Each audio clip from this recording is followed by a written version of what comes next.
मैं दीप्ति तिवारी भागवती सरस्वती विद्या मंदिर inter college Nai Mandi Muzaffarnagar से विज्ञान विषयाचार्य जीव विज्ञान की इस कक्षा में मैं आप सभी का स्वागत करती हूँ। अध्याय 13 कक्षा 9 हम बीमार क्यों होते हैं।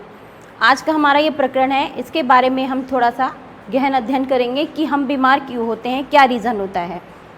स्टार्ट करते हैं इनके मुख्य बिंदुओं से। जैसा कि एनसीईआरटी बुक में दिया गया है, हम थोड़ा सा क्रियाकलाप से स्टार्ट करेंगे इस टॉपिक को।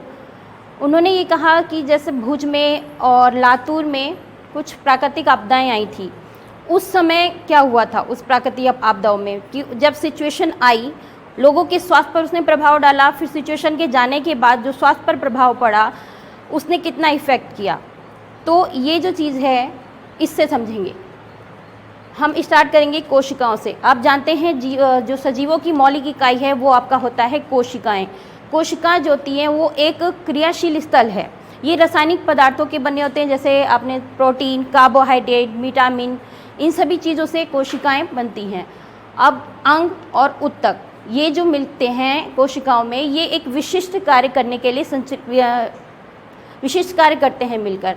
तो अब इन्हीं सब में कोई ऐसा कारक आ जाए जो इनके कार्य में रुकावट करे या इनके कार्यों को समुचित कार्य ना करने दे, तो वो आपका कमी का कारण बनता है। उसी के कारण जो वह बीमार शब्द है वो यूज़ होता है। यानी इन्हीं सब में कोई कमी आती है किसी कारक के कारण, तो वो आपका बीमार होने का रीज़न पहला बनता है। अगला कि ये चीज़ थी। अब हम जनरल भाषा में बात करते हैं स्वास्थ्य क्या होता है। जैसे आपने लोगों को सुना होगा कि मेरी दादी का स्वास्थ्य अच्छा नहीं है। क्यों कहते हैं हम ये? इसका साधारण भाषा में ये है कि दादी का स्वास्थ्य अच्छा नहीं है वो इसलिए कि अगर दादी उठकर पड़ोस में जाती हैं या बाज़ार चली जाती हैं तो हम मानते हैं कि उनका स्वास्थ्य अच्छा है, लेकिन अगर वो नहीं जा पा रही हैं पड़ोस में या बाज़ार नहीं जा पा रही हैं किसी कारण से, तो कहते हैं उनका स्वास्थ्य अच्छा नहीं है। दूसरा उदाहरण समझे कि जैसे स्कूल में कई सारे स्टूडेंट्स में कोई बच्चा थोड़ा समझने में कम समझता है, कोई थोड़ा जल्दी समझता है, तो जो जल्दी समझता है उसको कहते हैं ये अच्छा है, इसका स्वास्थ्य अच्छा है, लेकिन जो कम समझता है उसको कहते हैं इसका स्वास्थ्य अच्छा नहीं है।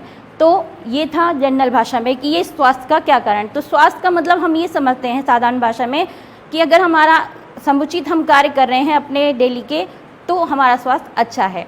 अब लेकिन WHO और जो स्वास्थ्य की परिभाषा है, WHO कहता है कि स्वास्थ्य वो अवस्था है जिसके अंतर्गत शारीरिक, मानसिक और सामाजिक, यही तीनों जो एक्टिविटीज़ हैं, इनको समुचित क्षमता द्वारा जो व्यक्ति आसानी से कर सकता है वो स्वास्थ्य के अंतर्गत आता है, उसे स्वास्थ्य कहते हैं।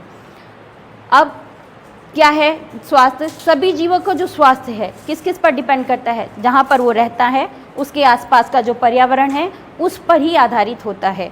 इसके साथ ही कुछ भौतिक पर्यावरण है जो आपके स्वास्थ्य को निर्धारित करते हैं, आपके सामाजिक पर्यावरण द्वारा भी होता है। भौतिक पर्यावरण में क्या आ सकता है? जैसे आपका मौसम है, तापमान हो गया, प्रदूषण हो गया, सफाई, गंदगी। मान लीजिए जो कचरा नष्ट करने वाली एजेंसियां हैं, अगर वो कचरे को नष्ट नहीं करें तो क्या होगा? आसपास की जो आपकी नालियां हैं बरसात के समय पर अगर वो साफ़ नहीं की जाएं तो क्या होगा? तो यानी जो आपका सामाजिक पर्यावरण है, आपका भौतिक पर्यावरण है, वो काफ़ी हद तक आपके स्वास्थ्य को प्रभावित करता है। दूसरा इसमें आता है आपका सामुदायिक स्वच्छता, जो व्यक्तिगत स्वास्थ्य के लिए बहुत ज़्यादा आवश्यक है। आसपास की जो समुदाय मिलकर स्वच्छता है वो आपके स्वास्थ्य के लिए बहुत महत्वपूर्ण कार्य करता है। इसके साथ ही कुछ आर्थिक परिस्थितियाँ जो होती हैं उन पर भी आपका स्वास्थ्य डिपेंड करता है। तो ये थी स्वास्थ्य के लिए कि क्या स्वास्थ्य किस किस कारण से प्रभावित हो सकता है। कुछ जो नियम हैं स्वस्थ रहने के लिए, वो नियम हैं, सबसे पहला, आप हर हाल में खुश रहें। प्रसन्नता जो है सबसे बड़ा पॉइंट है कि आप स्वस्थ रहने के लिए। दूसरा है, यदि आप किसी से डरते हैं, मान लीजिए आपने होमवर्क नहीं किया, टीचर से आपको कुछ चीज़ का डर सा महसूस होता है, आप अपनी बात को नहीं कह पाते हैं, तो वो भी एक कारण बन सकता है कि आपको जो स्वास्थ्य में थोड़ा सा रुकावट, स्वस्थ रहने में जो सहायक नहीं हो सकता, वो एक कारण हो सकता है। तो इसके लिए क्या किया जा सकता है? और कुछ जो गरीब लोग होते हैं वो थोड़ा सा प्रभावशाली लोगों से डरते हैं, उनसे कुछ बात वगैरह कहने के लिए, तो इसके लिए सबसे बड़ा प्लस पॉइंट हो सकता है कि आप सामाजिक समानता को माना जाए। अगर सामाजिक समानता होगी तो सभी के लिए स्वस्थ होना अच्छा होगा। तीसरा जो है विशिष्ट क्षमता, आपके अंदर विशिष्ट क्षमता प्राप्त करने की यदि योग्यता है तो वो भी आपका स्वस्थ रहने के लिए एक कारक हो, स्वस्थ रहने में आपके लिए सहायक होगा। तो तीन चीज़ें आई, आप प्रसन्न रहें, किसी प्रकार के डर से अपने आप को भयभीत ना करें। तीसरा, आपके अंदर जो विशिष्ट क्षमता है उसको प्राप्त करने की योग्यता हो। अब ये थे स्वस्थ रहने के नियम। अब हम नियम की रोग मुक्त अगर रहना है तो क्या कर सकते हैं। सबसे पहला, आपकी व्यक्तिगत साफ सफाई बहुत ज़रूरी है आपको रोग मुक्त करने के लिए। दूसरा, पर्याप्त मात्रा में संतुलित आहार लें प्रतिदिन। और तीसरा, आपके आसपास का जो वातावरण है वो स्वस्थ हो। ये आपके जो नियम हैं ये रोग मुक्ति में सहायक हैं। अब अगला बात करते हैं कि रोग क्या है। क्या है रोग? रोग को हम कहते हैं व्याधि।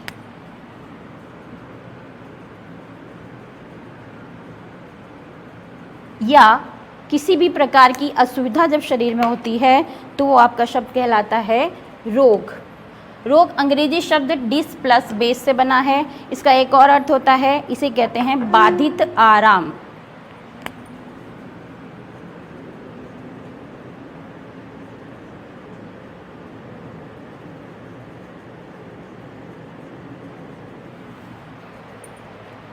अब रोग को डिफाइन अगर करना हो तो क्या हो सकता है। देखिए, जब भी कोई रोग होगा, इससे पहले थोड़ा सा हम चैप्टर 6 में जाएंगे। हमने उत्तक में समझा कि जो उत्तक हैं वो मिलकर एक उत्तक तंत्र बनाते हैं, अंग तंत्र। तो उन अंग तंत्रों में यदि किसी कारण से कोई रुकावट आ जाए या कोई अंग काम नहीं करे तो वो आपका रोग का कारण बनता है।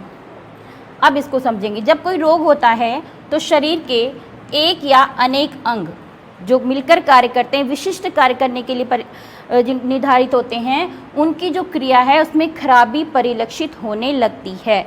तो ये आपका कहलाता है रोग। अब रोग होता है तो लक्षण क्या हो सकते हैं रोगों के।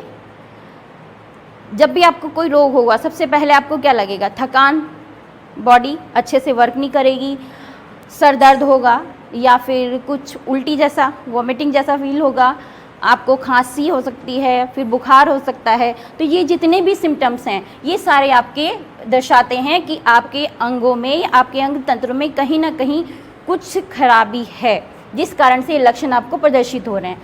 अब इन लक्षणों के आधार पर जो चिकित्सक हैं, डॉक्टर हैं, वो क्या करते हैं, इन्हीं के आधार पर आपको दवाइयाँ देते हैं। या फिर अगर आपको ये लक्षण दिख रहे हैं तो वो क्या करते हैं, वो आपका करवाते हैं टेस्ट, लैब टेस्ट, जिसके आधार पर वो आगे आपको इन रोगों से निदान करने का उपाय बताते हैं।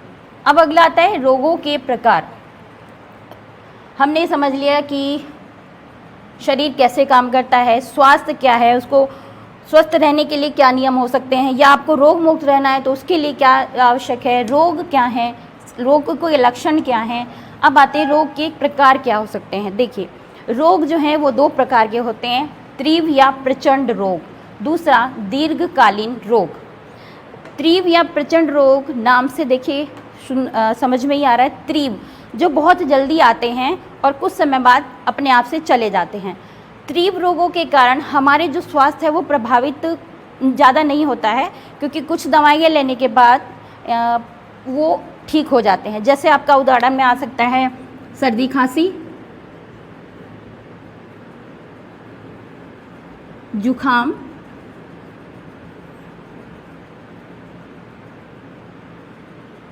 या फिर बुखार। तो इन रोगों के रहने से हमारे स्वास्थ्य पर कोई भी प्रभाव नहीं पड़ता।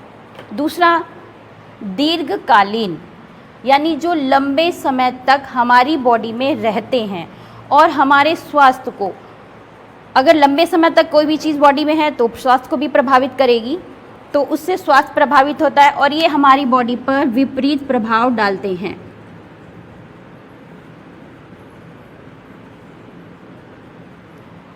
अब विपरीत प्रभाव का क्या मतलब हो सकता है? असमय, किसी भी काम में मन न लगना, थकान महसूस होना और अचानक से ब्लड प्रेशर बढ़ना, वजन का अचानक से बढ़ना घटना, ये सब जो है दीर्घकालीन रोग हो। जैसे दीर्घकालीन रोगों के उदाहरण में क्या हो सकता है? एक आपका आपने सुना होगा ब्लड प्रेशर, बीपी, हृदय संबंधी जो रोग होते हैं। एक सबसे बड़ा आजकल जो फास्ट फूड के कारण चल रहा है वो आपका मोटापा। मोटापे के कारण बहुत सारी बीमारियां दीर्घकालीन तक हमारी बॉडी में रहती हैं। तो ये थे आपके तीव्र रोगों के प्रकार, तीव्र रोग और दीर्घकालीन रोग, इनके हमने उदाहरण समझे। अगला जो मुख्य बिंदु आता है वो आपका आता है इन रोग हैं, लक्षण हैं, रोगों के प्रकार भी हो गए। अब फिर इन रोगों के कारक क्या हो सकते हैं? तो रोगों के जो कारक हैं वो दो प्रकार के हो सकते हैं। एक आपके सहायक कारक आते हैं, दूसरा आपका आता है तत्कालिक कारक। सहायक कारक में क्या हो सकते हैं? सहायक कारक हो सकते हैं आपका जैसे गरीबी, जैसा कि हमने पहले भी कहा कि आर्थिक जो परिस्थितियां हैं वो भी स्वास्थ्य को प्रभावित करती हैं। दूसरा आपका हो सकता है संतुलित आहार का ना मिलना।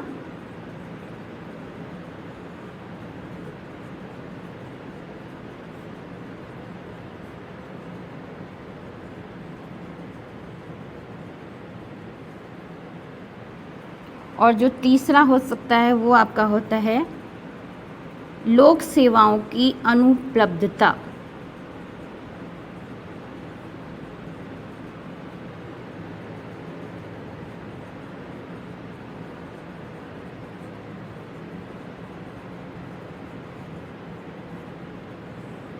इसके साथ ही सहायक कारक में एक और कारक हो सकता है आनुवांशिक विभिन्नता।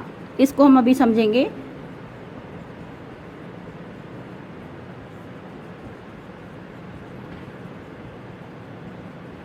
क्या है ये आनुवांशिक विभिन्नता? देखिए, किसी भी क्षेत्र में बच्चे हैं, दूषित पानी है वहाँ का, कुछ बच्चों ने उस पानी को पिया और उस बच्चे ने भी पिया, जिसको हम ये कह रहे हैं कि वो रोग कैसे हुआ उसको, तो कुछ बच्चों ने पानी पिया वो बीमार नहीं हुए, लेकिन जिस एक बच्चे ने पानी पिया उसको दस्त हो गए तुरंत ही। तो ये कैसे क्यों हुआ कि उन बच्चों ने पानी पिया तो उनको रोग नहीं हुए, लेकिन जिस एक बच्चे ने पानी पिया उसको रोग हो गए? तो हमने जैसे ही पहले कहा, जिसके सहायक कारक एक तो हो सकता है कि उसके माता पिता बहुत गरीब हों, उसको पर्याप्त पोषण न मिल पाया हो। दूसरा कि आनुवंशिक विभिन्नता भी एक कारण हो सकता है कि उन बच्चों की रोग प्रतिरोधक क्षमता अधिक थी, जिसके कारण से रोगाणु उन पर प्रभाव नहीं डाल पाए, लेकिन क्योंकि इसका संतुलित पोषण नहीं मिलने के कारण उसको रोगाणु प्रभावित कर पाए, जिसके कारण उसको दस्त हो गए। तो सहायक कारक में एक बार और पढ़ लेते हैं, गरीबी, संतुलित पोषक का ना मिलना और लोक सेवाओं की अनुपलब्धता एक कारक। दूसरा आपका आता है तात्कालिक कारक, जिसमें आपका वायरस, बैक्टीरिया और कवक से होने वाले रोग, और दूसरा दूषित जल। तो अगर सामान्य भाषा में कहें, सामान्य भाषा में कि स्वास्थ्य क्या है, तो सभी अंगों का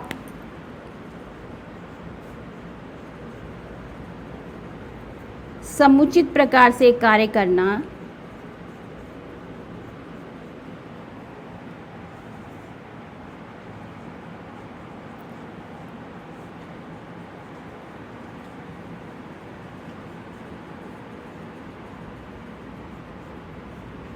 स्वास्थ्य कहलाता है साधारण भाषा में। अब इससे आगे हम समझेंगे कि संक्रामक रोग क्या है। अगला हमारा जो टॉपिक है उसमें आता है संक्रामक व असंक्रामक रोग क्या होते हैं। देखिए, जो रोग हमने तात्कालिक कारक में बात की थी, वायरस की, बैक्टीरिया की, कवक की, और दूसरा कहा दूषित जल।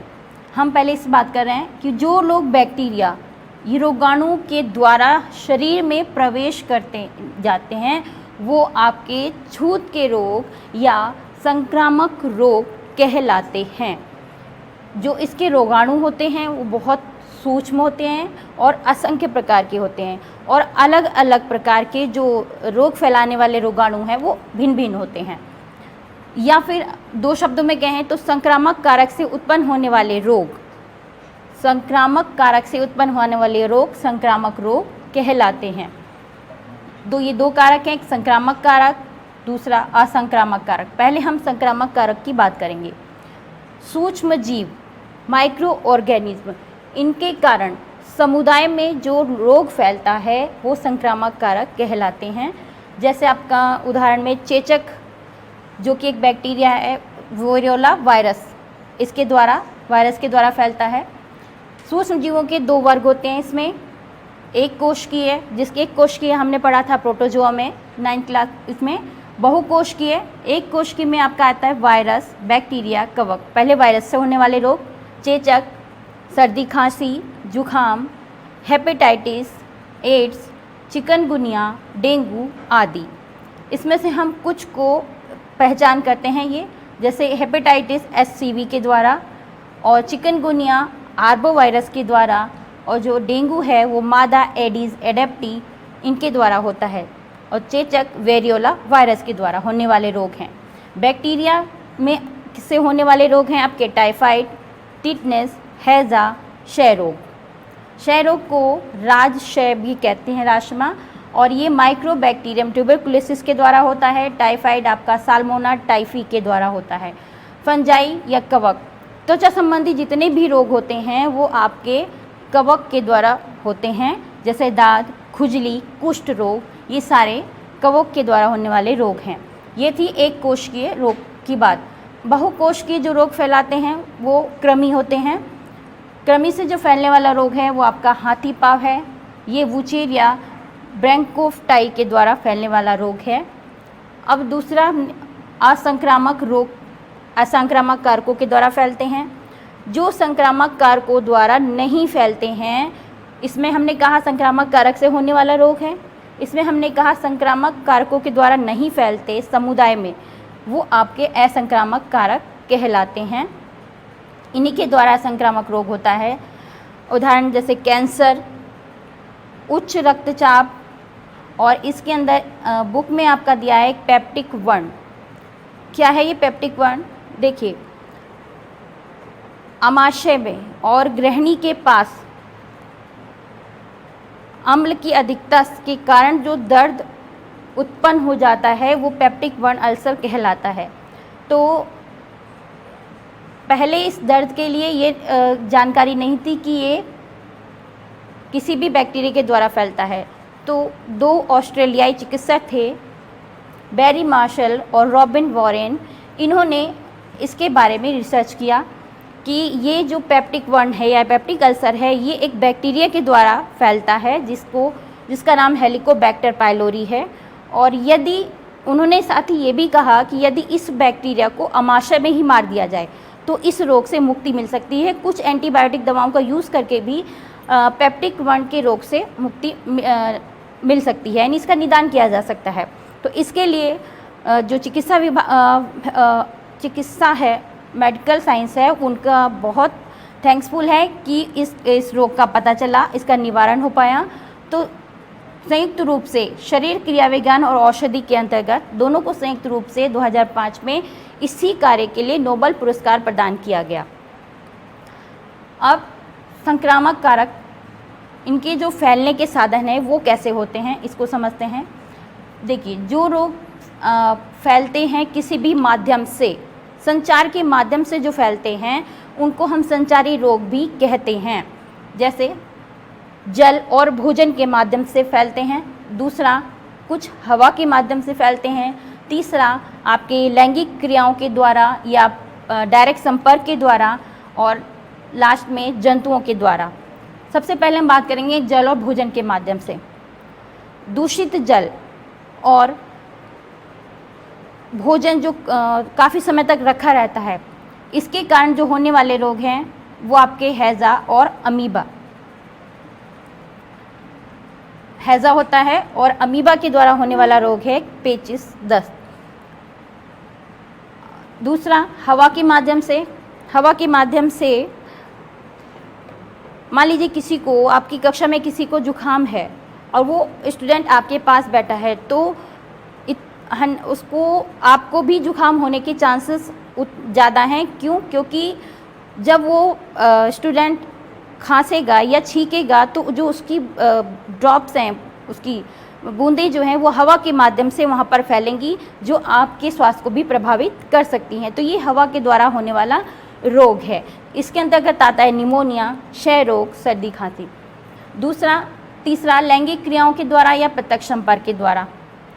लैंगिक क्रियाओं या प्रत्यक्ष संपर्क जैसे कुश्ती में खेलते समय हाथ मिलाना या शेक हैंड करना, या फिर लैंगिक क्रियाओं के द्वारा फैलता है।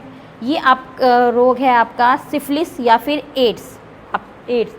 और लास्ट में आता है जंतुओं के द्वारा। जो रोग किसी भी मच्छर, कीट या पशु के द्वारा फैलते हैं वो आपका जंतु के द्वारा फैलने वाले रोगों के अंतर्गत आते हैं।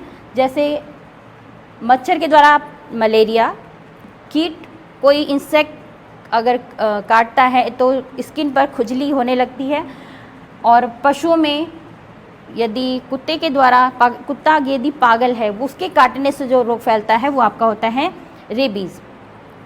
तो ये था संक्रामक रोग फैलने के साधन। अब हमने कहा संक्रामक कारक समझें, असंक्रामक कारक भी समझे। ये रोग फैलते कैसे हैं इसको समझते हैं। अब ये रोग जो फैले तो ये कैसे प्रभाव डालते हैं आपके किसी भी अंग पर या ऊतक विशिष्ट पर। मान लीजिए ये जो हवा के द्वारा यदि कोई भी रोग फैलेगा तो वो सीधा आपके नाक के द्वारा आपके फेफड़ों को प्रभावित करेगा, और फेफड़ों में प्रभावित करेगा तो क्या हो सकता है, आपको खांसी हो सकती है, जुखाम हो सकता है। और यदि ये आपके जल के द्वारा फैलेगा तो आपको आहार नाल में जाएगा और उसके द्वारा आहार नाल को प्रभावित करेगा और उससे हो सकता है हैजा। और अगर ये लैंगिक क्रियाओं के द्वारा यानी आपके जनन अंगों के द्वारा जाता है तो ये आपकी लसिका ग्रंथियों को प्रभावित करेगा और एड्स जैसे रोग हो सकते हैं। और अगर ये रक्त के माध्यम से, रोगाणु रक्त के माध्यम से जाते हैं तो मलेरिया, डेंगू ये सब रोग हो सकते हैं जो आपकी रक्त कोशिकाओं को प्रभावित करेंगे। अब हम समझते हैं कि रोग हो गए, हमें पता भी चल गया सिम्टम्स क्या हैं, तो अब इनको रोगों का उपचार जो है वो कैसे किया जाएगा। देखिए, रोगों का जो उपचार है दो तरह से किया जाता है। सबसे पहला, या तो रोग के प्रभाव को हम कम कर दें, और दूसरा या तो फिर रोग के जो रीज़न है उस कारण को ही समाप्त कर दें। तो रोग के जो प्रभाव हैं उसको कैसे कम कर सकते हैं। सबसे पहले यदि कोई रोग फैलता है तो वहाँ के स्वास्थ्य विभाग को सूचित कर दें। दूसरा, उस रोगी को अपने से अलग रखें।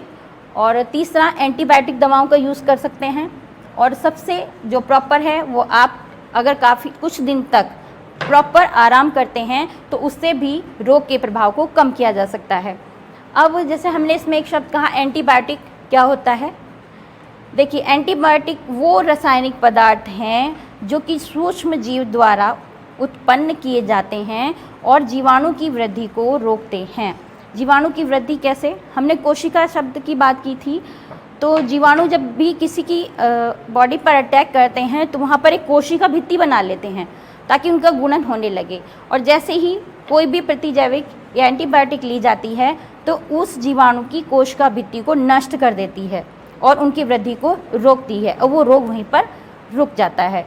तो उसमें आपने पेनिसिलिन, टेट्रासाइक्लिन इनके नाम सुने होंगे एंटीबायोटिक्स में। और दूसरा, इसके कारण को समाप्त कर दिया जाए, यानी कि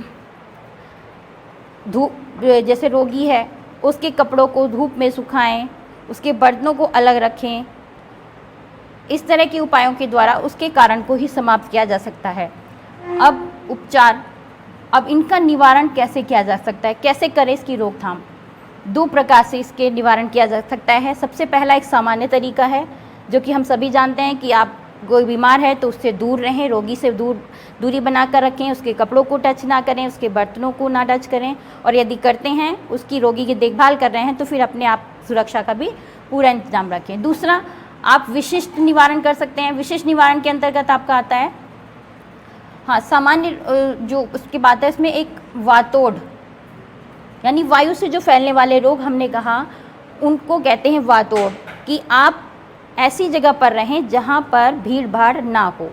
दूसरा जलोट, यानी जल से होने वाले जो रोग हैं तो दूषित जल का सेवन ना करें, साफ जल पिएं, उबाल कर पिएं।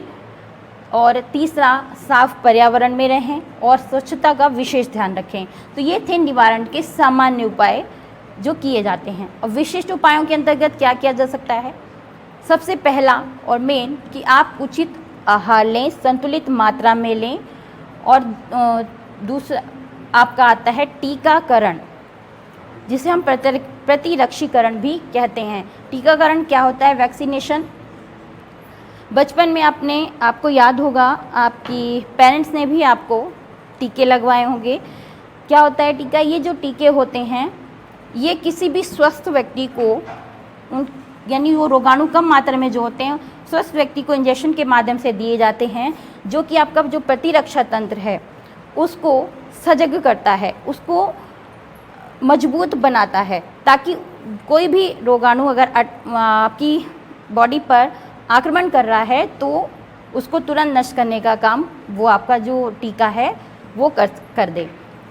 यही होता है बचपन में टीकाकरण करने का रीज़न। जैसे चेचक है, इसके रोगाणुओं को यदि नष्ट किया जा रहा है तो उसको प्रतिरक्षा जो तंत्र है उसमें लड़ने की क्षमता आ जाती है, इसी को टीकाकरण कहते हैं। टीकाकरण से क्या होगा कि अगली बार अगर कोई भी रोगाणु बॉडी पर अटैक करेगा तो उसका उतना प्रभाव हमारे शरीर पर नहीं होगा। और इसके लिए टीकाकरण को जो चेचक है आपकी एनसीईआरटी की बुक में बताया गया है।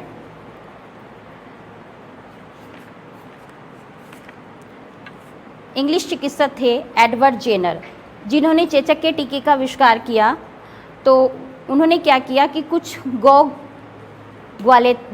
चेचक थे, गौ चेचक नाम की एक बीमारी हुई थी, तो वहाँ के जो ग्वाले थे उनको वो चेचक तो प्रभाव नहीं कर पाया।